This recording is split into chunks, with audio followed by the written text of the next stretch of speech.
Aujourd'hui, j'ai l'immense plaisir de vous parler d'un artiste qui me paraît particulièrement intéressant. Il s'agit d'un assez jeune artiste encore aujourd'hui, Kader Attia. C'est un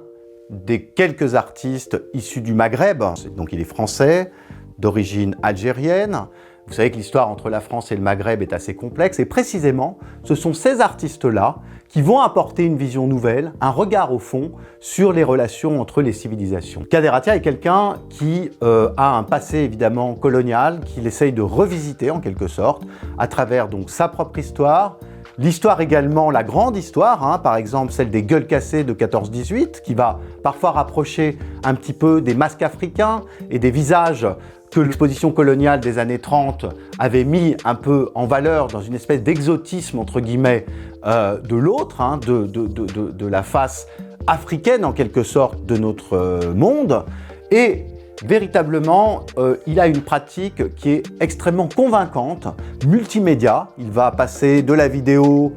à la photographie, à l'installation, à la performance, pour tenter de nous montrer quelles sont les lignes de fracture, en quelque sorte, entre une histoire ancienne, faite à la fois d'amour, de désamour, de blessures. Par exemple, pour le prix Marcel Duchamp, qu'il remporte il y a quelques années, il présente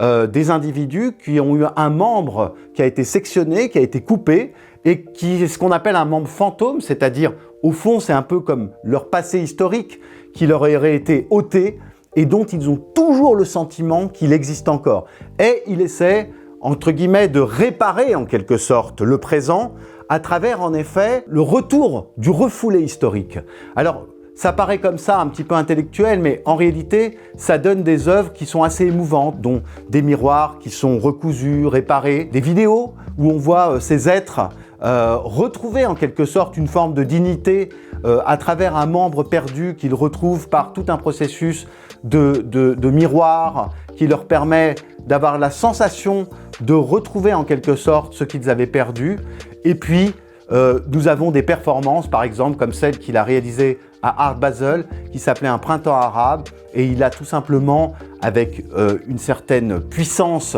on va dire, de révolte, briser des vitres, les vitrines, symbole évidemment des musées, symbole de la culture, symbole du renouveau en quelque sorte des relations culturelles entre les différents continents, et qu'il va briser en donnant un constat relativement amer peut-être sur cette révolution des printemps arabes, mais extrêmement efficace puisqu'on va avoir toutes ces vitrines brisées avec des pierres à l'intérieur. Il me semble que Kader Attia est l'un des artistes peut-être les plus prometteurs du XXIe siècle et je vous invite donc à découvrir sa complexité, son engagement et sa puissance esthétique.